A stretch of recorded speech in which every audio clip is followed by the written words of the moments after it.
Hey everybody, what's up? My name's Ines. I write kissing books, and this is chapter 8 of the Valkyrie's Claim. Draco had had a lot of sex in his life. He'd fucked in every position known to man and beast. He'd screwed in every location imaginable. But he never once lost control of his body during his randy sessions.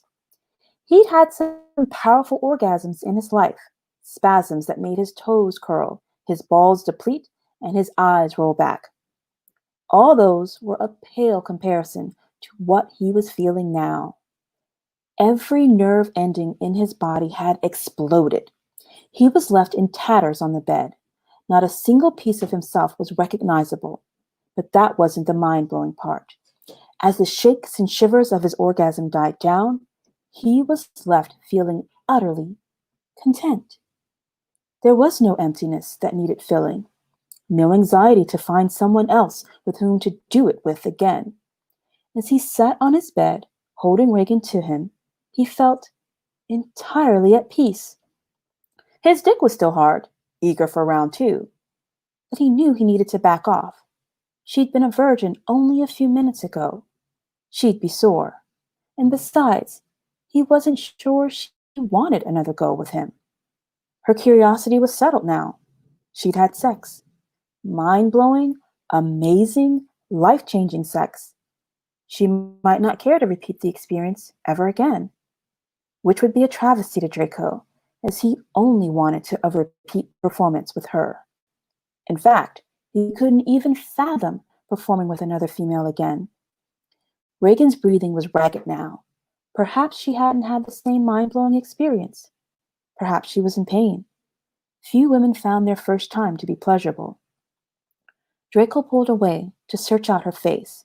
What he found when he looked at her was blood. "I've hurt you." "No," her brow crinkled. Her throat worked. "I've hurt you." What was she talking about? She had made him feel amazing, whole, complete. Her gaze was settled on his neck. That's when he felt it. Vaguely in his mind, he registered that there had been a pinch on his shoulder, but the pleasure of his climax had been so intense that he hadn't thought twice about any pain. Now, seeing the blood on Reagan's face and feeling the twin punctures on his shoulder, the bloody realization dawned on him. "You bit me?" She nodded. "You marked me?" I, I, it looked as though she was trying to say that she was sorry, but her mouth couldn't form the words, or wouldn't.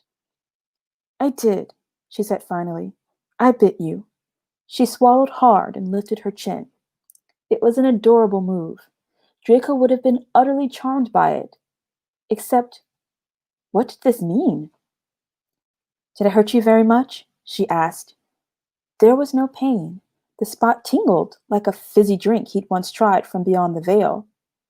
Reagan's eyes kept darting from the bite mark on his neck to his lips, his eyes, and back. He couldn't quite read her expression. Was that remorse? Maybe guilt? Definitely a touch of defiance.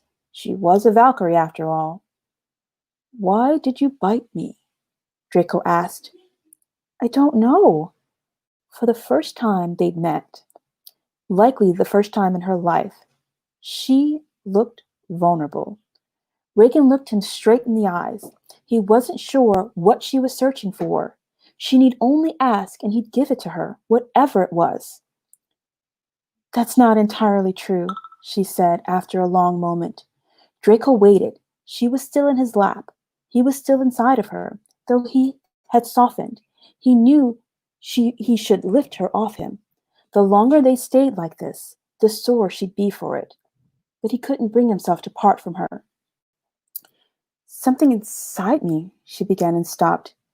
"You'll think me touched in the head." "No," he pulled her close, fitting her more snugly on his semi-erection, wrapping his arms tightly around her. Reagan came without protest. Her hands rested on his chest. Her gaze locked with his. There it was again. Something he never thought he'd see in his lifetime. He was seeing it twice in one night.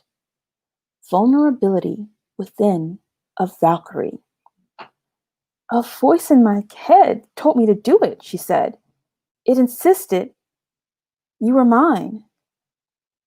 Draco had known the words to be true before Reagan said them aloud. He'd felt the same pull to her, but he hadn't dared voice them. She was far braver than he.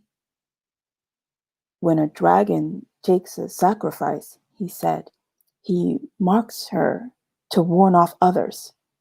Reagan's eyes flashed gold with a warning. I don't want anyone touching you again. You are mine. She was right. She was touched in the head. This was insane. And Draco was entirely on board with the insanity. After a dragon marked, fucking, she said. Looks like I did it out of order. Does it still count? He couldn't form words. He was so captivated. He'd been captured and marked and mated by a Valkyrie. He nodded. So I've claimed you, she said. You belong to me now. This could never work. Dragons did the claiming. Valkyrie didn't do males. But the hell was he giving her up? Yes, love, he said. Yes, I do. No more fairies? What's a fairy? She grinned. She leaned in, her lips seeking his. But before they could seal this crazy deal, a scream tore through the castle. Reagan was out of his lap and crouched in a fighting stance before he blinked. Who was that? She demanded. Oh, that. Just the resident human sacrifice. Golden eyes blazed at him, along with the glint of her dagger.